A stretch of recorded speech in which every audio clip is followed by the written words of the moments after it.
Selamat pagi, Assalamualaikum warahmatullahi wabarakatuh. Para pemirsa di seluruh Indonesia, kembali bersama kami di Media Center Gugus Tugas Percepatan Penanganan COVID-19. Kali ini kita akan membicarakan topik yang hangat dan penting sekali tentang pilkada, ya, pemilu di masa pandemi yang sepertinya ini pertama kali kita hadapi ya sepanjang sejarah Indonesia. Bersama kami ada Pak Arief Budiman, Ketua KPU, dan Dr. Syafrizal ZA MSI, PLT Dirjen Bina Administrasi dan Kewilayahan Kementerian Dalam Negeri. Dan bersama kami di Zoom ada Pak Roy Suryo, pakar teknologi informasi yang juga menyoroti tentang pelaksanaan pilkada pada masa pandemi. Sebelum kita mulai dialog, kita cuci tangan dan buka masker kita supaya nanti dialognya lebih mudah dipahami oleh pemirsa.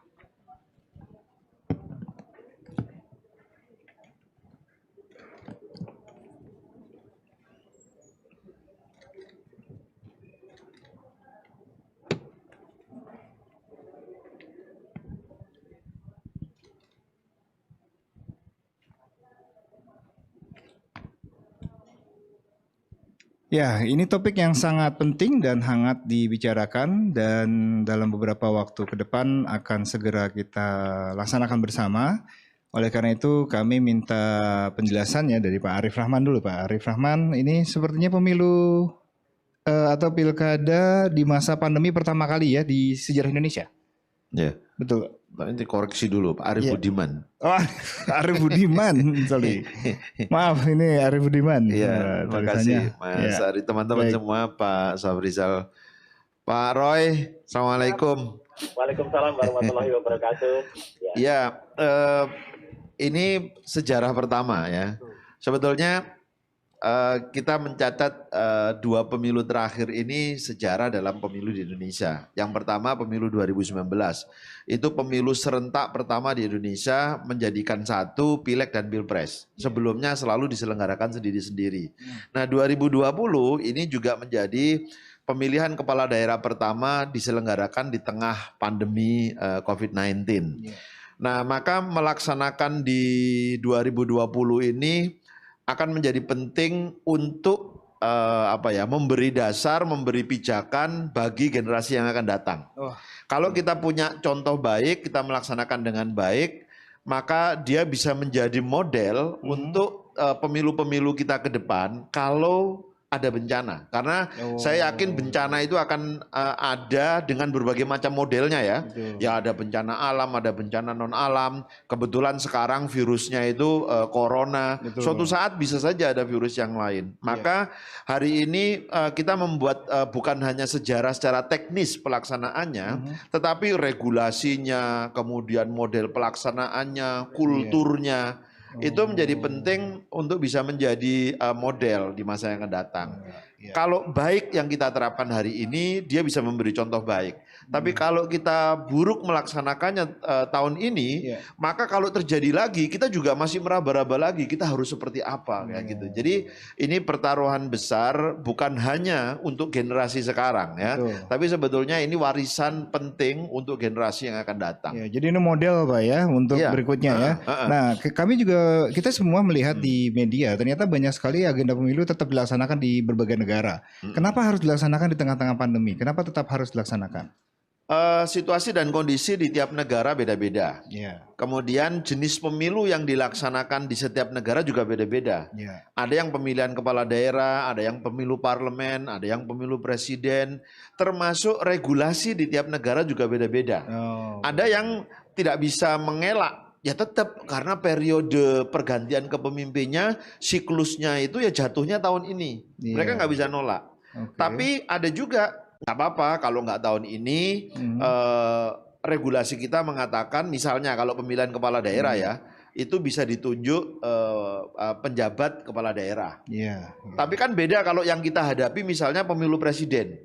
Nggak ada, misalnya masa jabatan presiden berakhir lalu penjabat presiden kita tunjuk, ini nggak ada. Jadi situasi yang dihadapi memang beda-beda. Itulah mengapa keputusan yang diambil oleh tiap negara juga berbeda-beda. Yeah. Ada yang lanjut, ada yang diundur. Yeah. Kemudian kultur masyarakat juga mempengaruhi. Oke. Kesiapan penyelenggara, kemudian peserta dan pemilih itu juga Yeah. mempengaruhi. Jadi apa yang dilakukan oleh negara lain itu bisa menjadi pelajaran bagi kita. Yeah. Tetapi tentu mengadopsi sepenuhnya itu tidak mungkin. Tidak mungkin, Karena ya. kulturnya, regulasinya, Iya. situasi dan kondisinya, kemampuan anggarannya itu Iya. beda-beda. Iya, jadi langsung Pak Arief, kita jadi pilkada berarti tahun ini. Nah, kalau kita sudah kita putuskan, kita siap melaksanakan untuk 9 Desember 2020. 9 Desember, hari Rabu ya itu ya. Hari Rabu. Hari Ya. Rabu, libur ya? Libur, Libur ya. pasti. Mestinya dialog kita ini dibikin hari Rabu. Jadi Biar ingat ya. KPU juga mendesain banyak kegiatan mereka, banyak kegiatan KPU yang dipublikasikan secara luas itu dibikinnya hari Rabu. Supaya masyarakat agar selalu ingat. teringat. Pokoknya untuk kepemiluan hari Rabu, hari Rabu. Jadi Itulah hari mengapa hari Rabu yang lalu Iya. kita konsultasi koordinasi dengan gugus Kepala tugas. BNPB. Jadi hari Rabu beberapa bulan lagi akan pilkada ya. Pak Safrizal. Nah, ini pelaksanaannya bagaimana Pak Safrizal di seluruh Indonesia nanti? Sudah ditentukan 9 Desember hari Rabu. Silakan Pak. Mike. Ya, kami kira teknis pelaksanaan diatur oleh KPU, ya. RI dan Bawaslu RI ya. Persiapan laksananya ya. Pemerintah memberikan energi yang penuh, memberikan usaha effort yang penuh kepada KPU dan Bawaslu agar bisa menjalankan tugas konstitusional ini secara baik, lancar, demokratis, aman COVID juga. Ya, jadi itu penting. ya, pemerintah memastikan semua tahapan-tahapan yang membutuhkan dukungan pemerintah, ya. Kemudian juga dukungan pendanaan, ya. Karena seperti yang dikatakan oleh Pak Arief tadi, ini adalah pengalaman pertama kita di dalam menyelenggarakan pemilu di masa pandemi terluas di dunia ini, ya. Dan kita belum pernah pengalaman. Saya kira bukan kita, Pak. Everyone, seluruh dunia belum pernah seluas ini barangkali. Kalau sebahagian besar Eropa dulu sudah pernah ketika Black Death dan Spain flu ya juga pernah. Tapi seluruhnya hampir 216 dunia negara di dunia ini sudah dijalankan atau terkena ini baru kali ini. Oleh karenanya di dalam pelaksanaannya ini membutuhkan kolaborasi yang kuat sekali, saling percaya, saling support. Nah, kalau boleh diingatkan berapa wilayah nanti Pak yang akan melaksanakan pilkada? Yang menjalankan 270. 270 baik provinsi, kabupaten dan kabupaten dan kota. Wow. Dan kami support apa yang dijalankan oleh KPU, kurang-kurangnya nanti kata koordinasinya baik, termasuk juga dengan Komisi 2, dengan Bawaslu, dengan KPU, di KPP juga kita cek semuanya di mana kurangnya. Ini kelihatannya kok pemerintah semangat, gitu ya. Bukan itu message yang ingin disampaikan. Kenapa kok pemerintah semangat? Kami membutuhkan hasilnya. Ya, karena apa? Tadi Pak Arief mengatakan bahwa ya contohnya misalnya pemilu presiden, saya kira sama saja. Kepala daerah juga tanpa alasan yang kuat sekali atau dibenarkan secara hukum ya jangan juga di PLT kan. Karena ini hak masyarakat memiliki pemimpin yang mereka pilih. Tentu juga pemimpin yang PLT, yang PJ itu memiliki keterbatasan. Padahal kita membutuhkan speed penuh. Kepala daerah membutuhkan speed penuh, power penuh dalam rangka ngegas menyelenggarakan COVID. Kalau dia nggak memiliki gas penuh, nggak memiliki speed penuh dalam powernya untuk menangani COVID, gara-gara dia PLT, maka korbannya, akibatnya adalah masyarakat. Jadi kira-kira itu korelasinya. Ini untuk penanganan COVID juga. Dan perlu diketahui ada 270 Pak tadi ya. Kan gugus tugas juga mengumumkan ada wilayah-wilayah yang risiko tinggi, risiko rendah. Itu yang 270 ada di mana saja? Tersebar di semua Pak. Tersebar ada di mana yang saja? merah, ada yang kuning, ada yang orange, ada yang hijau. Semuanya harus melaksanakan? Semuanya melaksanakan. Yang membedakannya apa? Protokolnya. Ya, jadi nanti KPU barangkali sudah mengeluarkan ya peraturan KPU dan nanti akan dibantu oleh gugus tugas, baik nasional, kemudian daerah, provinsi, kabupaten, kota untuk mengontrol penerapan protokol kesehatan berdasarkan zonasi. Berdasarkan zonasi misalnya. Di daerah merah, zona merah tapi melaksanakan pilkada. Ya. Kegiatan apa yang boleh? Jadi akan dibagi zonanya. Ya. Kalau kegiatan zona hijau misalnya diberikan berkumpul fisik misalnya 200 orang. Gitu. Ya. Kemudian di zona merah tentu lebih sedikit daripada itu. Ya, oleh karenanya nanti pemanfaatan teknologi menjadi kata kunci. Kalau mau misalnya kampanye dihadiri oleh 10.000 orang saat ini memungkinkan secara online atau secara, kalau dulu mengumpulkan 10.000 itu adalah mengeluarkan biaya yang miliar kan. Sekarang saya rasa dengan bisa lewat online. Puluhan juta saja sudah bisa mengumpulkan dengan streaming dan semacamnya. Jadi membutuhkan strategi-strategi baru. Nama juga new normal atau tatanan baru. Jadi cara kampanye pun harus baru. Jadi kreatif Pak ya nanti. Jadi zonasi akan berkaitan dengan penerapan protokol kesehatan. Penerapan protokol kesehatan. Nah, ke Pak Roy tadi ada kata teknologi Pak Roy. Pak Roy kemarin menulis sebuah artikel Pak Roy ya? Betul. Soal pilkada di masa pandemi. Boleh dirangkum itu rekomendasinya apa saja atau catatannya apa saja? Baik, terima kasih Pak Ari. Selamat pagi juga untuk Pak Arif dan juga untuk Pak Syafrizal dan untuk semuanya. Saya ingin menyampaikan beberapa hal yang kemungkinan ini bisa kita kolaborasikan atau bisa kita diskusikan bersama, karena yang namanya pilkada itu memang sebuah kewajiban. Ya, betul tadi kata Pak Syafrizal. Saya ingin menyampaikan dalam paparan, silahkan nanti mungkin bisa ditayangkan. Jadi artinya Indonesia memang memiliki suatu kebiasaan atau suatu regulasi bahwa kita terdiri dari sistem pemerintahan yang melaksanakan demokrasi dengan cara pilkada. Ya, ada pilkada, ada juga kemudian nanti pemilu legislatif, ada juga pilpres. Nah, namun kita juga ingat bahwa saat ini Pak Ari ya, kita mengalami pandemi dan betul tadi kata Pak Arif ya, bahwa kita, Pak Arif Budiman tadi menyampaikan ini pilkada yang pertama ya, yang semua bahkan di seluruh dunia itu mengalami pandemi. Dan ini bukan hal yang mudah ya, bukan hal yang kemudian bisa cepat kita laksanakan. Karena apa? Karena banyak sekali hal-hal yang harus dilakukan. Saya mengapresiasi Pak Arif Budiman ya, apa yang sudah disampaikan oleh KPU, bahwa KPU sudah mengeluarkan beberapa aturan atau pedoman kemarin ya, meskipun mungkin nanti bisa kita detailkan atau kita pastikan setelah munculnya PKPU yang disahkan juga oleh Kemenkumham bersama dengan teman-teman DPR ya. Tetapi misalnya pedoman itu misalnya harus menggunakan minimal menggunakan masker ya, minimal itu ya. Protokolnya ya Pak ya. Kemudian syukur-syukur menggunakan face shield, kemudian juga menggunakan APD dan lain sebagainya. Bawaslu pun juga mengeluarkan rekomendasi yang ada.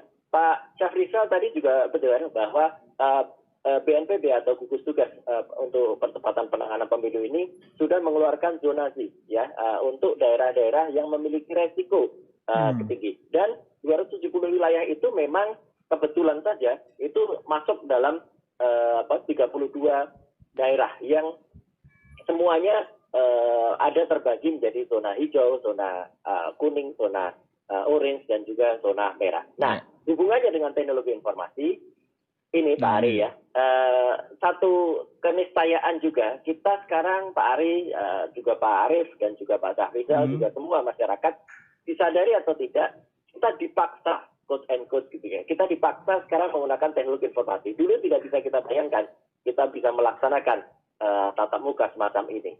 Di presentasi sebenarnya sudah saya masukkan juga bagaimana Presiden kita Pak Jokowi juga harus melaksanakan dengan menggunakan Zoom ya, harus menggunakan video conferencing untuk mulai dari Maret bahkan sampai dengan baru kemarin dilaksanakan secara langsung itu rapat kabinet itu baru tanggal 18 Juni kemarin ya, itu yang langsung. Jadi tatap mukanya sekarang virtual Pak ya? Iya, sebelumnya beliau melakukan secara virtual. Nah, ini yang ingin saya sampaikan terutama untuk Pak Arif ya, karena setidaknya ada 3 tahapan yang paling penting ya. Tahapan untuk administrasi, misalnya itu adalah pada saat pendaftaran, pencatatan dan sebagainya, itu mungkin bisa dilaksanakan secara ketat ya. Protokol COVID-19-nya bisa dilaksanakan secara ketat. mereka bisa dipastikan menggunakan masker, menggunakan APD dan lain sebagainya itu oke. Ya.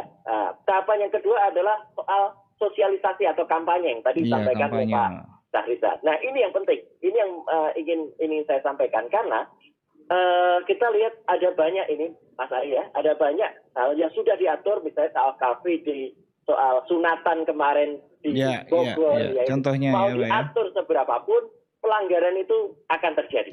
Nah ini kalau boleh saya sarankan atau boleh saya desak gitu ya Pak Arief, mungkin nanti kita akan kolaborasi, manfaatkan teknologi informasi karena yang namanya sosialisasi dan kemudian juga kampanye itu mau dilarang bagaimanapun kalau dibuka itu akan menimbulkan peluangnya akan sangat besar untuk terjadi pelanggaran. Nah, hanya yang terakhir soal yang ketiga soal pemilihannya sendiri. Ini terus terang saja ini harus kita diskusi lebih panjang lagi karena apa? Kalau misalnya dilakukan secara IT, mohon maaf ini Pak Arief ya, masih banyak belum percayaan. Saya tidak mengatakan tidak percaya, belum percayaan masyarakat untuk melaksanakannya secara online. Jadi ini mungkin masih bisa dilakukan secara manual. Artinya secara normal biasa, ya, tapi dengan protokol yang ketat. Saya percaya kalau pas coblosan itu dengan protokol yang ketat itu bisa. Tapi soal campaign, saya mohon maaf kalau menginginkan semuanya virtual Pak ya. Bisa menggolongkan daerah hijau, daerah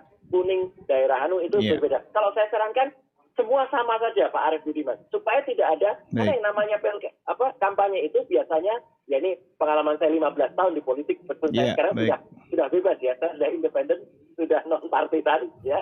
Jadi itu selalu ada tim sukses Pak Arief, datang ke tempat itu. Tim sukses ini kalau kemudian tim suksesnya kan kemudian belum bisa dipastikan nih Mas Ari ya, belum bisa dipastikan dia itu bebas atau enggak, nanti screen atau enggak. Menurut saya tahapan kampanye ini poin yang pertama. Tahapan kampanye harus dilaksanakan secara IT.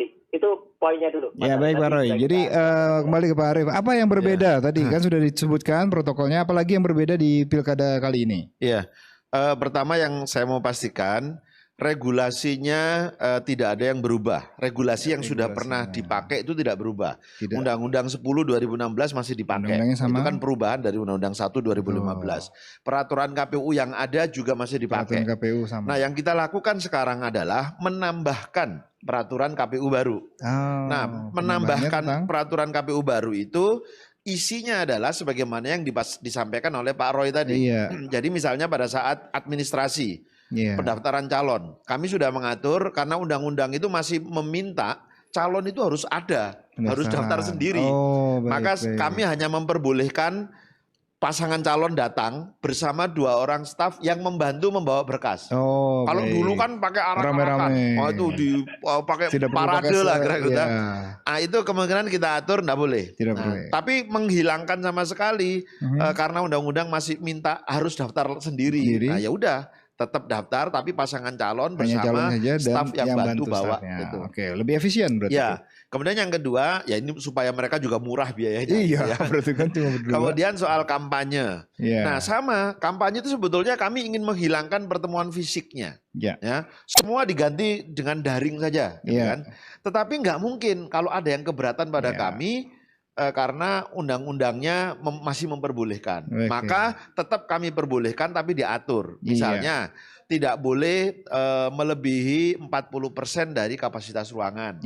Kalau pakai meja kursi harus diatur jaraknya 1 meter. Menggunakan masker, face shield dan seterusnya. Nah yang terakhir untuk pemungutan dan penghitungan suara.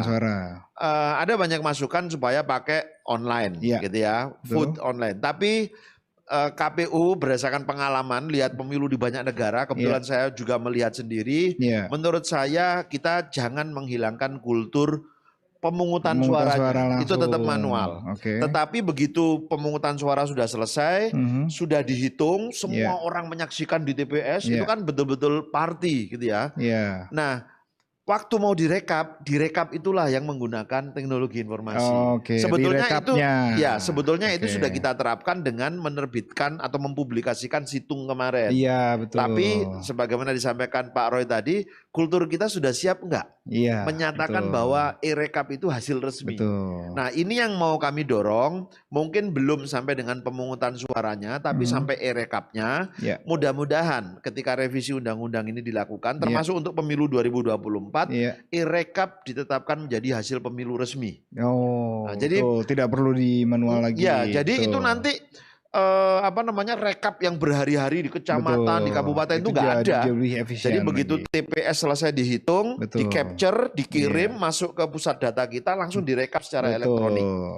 Nah, itu KPPS yang biasanya bikin salinan untuk diberikan kepada saksi ratusan lembar itu nggak perlu ada lagi. Betul. Nah, partai politik peserta pemilu nggak perlu ngirim saksi nanti, karena data yang kita capture itu juga akan dikirimkan di dalam desain kita. Kami sedang mendesain bersama tim dari ITB. Itu nanti akan dikirimkan juga kepada peserta pemilu. Baik. Jadi sangat simpel kalau disetujui ini, Pak Roy. Mudah-mudahan kita lebih saya pikir pandangan soal keyakinan kita terhadap teknologi mungkin Pak Roy juga bisa memberikan pandangannya. Kita sudah cukup yakin mempercayai itu. Karena tadi Pak Roy sudah bilang ini pandemi, mungkin saja ada lagi wabah lain, bencana lain yang kita memerlukan model ini ya. Dan kalau e-rekap itu diterapkan, diatur eksplisit dalam undang-undang, pemilu kita menjadi ramah lingkungan. Nggak perlu pakai kertas-kertas yang banyak. Sehat ramah lingkungan, aman COVID-19 ya. Oke, Pak, sepertinya mungkin yang terakhir nih ya, karena waktu kita sempit sekali. Pandangannya atau filosofinya kenapa pemilu ini harus aman COVID-19 dan tetap harus manual dilaksanakan, itu bagaimana Pak? Hukumnya adalah keselamatan penduduk atau masyarakat adalah hukum tertinggi. Wah, penting kan itu. Keselamatan. Jadi kalau ancamannya masyarakat memang hukumnya tertinggi. Ya. Tapi setelah itu hak-hak demokrasi masyarakat juga harus dijaminkan. Jadi kita kerjakan secara paralel.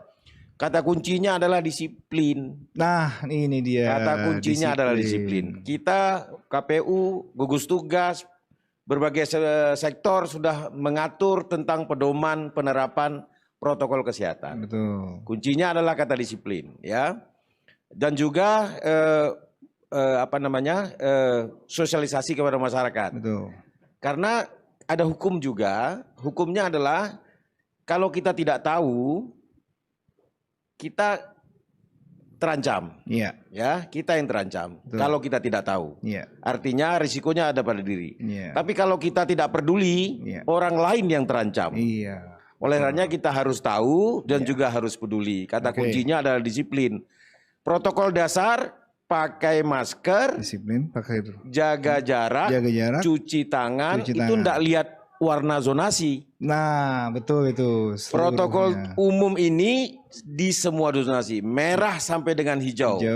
Semua protokol sama. Oleh karenanya, dengan protokol kesehatan dasar ini, maka kita berkeyakinan Indonesia mampu meraih kemenangan ini. Ya, oleh karenanya dengan semangat saling bantu-membantu, dengan pendekatan pentahelik, saling support, disiplin, maka we can win. Kita bisa menang dalam pertempuran apapun. Karena kita sudah tahu kekuatan COVID-19 apa, kelemahannya apa, kekuatan kita apa, kelemahan kita apa. Dan kalau kita ingin berperang, maka harus tahu strategi Sun Tzu kita pakai. Know yourself, know your enemy, you can win every battle. Wah, terima kasih banyak Pak Mudah-mudahan kita bisa memenangkan pertempuran. Wah, sepertinya ini sangat menarik sekali Pak Afrizal ya. Dan sepertinya satu sesi ini tidak cukup. Kita akan ulang setiap Rabu mungkin ya. Yang pasti hak demokrasi kita dilindungi oleh negara dan negara juga ingin memastikan kita tetap sehat dan aman COVID-19. Sampai jumpa lagi. Terima kasih banyak Pak Roy Suryo. Nanti kita lanjutkan lagi. Pak Arief, terima kasih banyak. Dan Pak Safrizal, terima kasih banyak. Yang pasti kita harus tetap produktif dan aman COVID-19 dan disiplin melaksanakan protokol. Selamat pagi dari kami. Salam sehat. Assalamualaikum warahmatullahi wabarakatuh. Waalaikumsalam warahmatullahi wabarakatuh. Kita pakai masker lagi.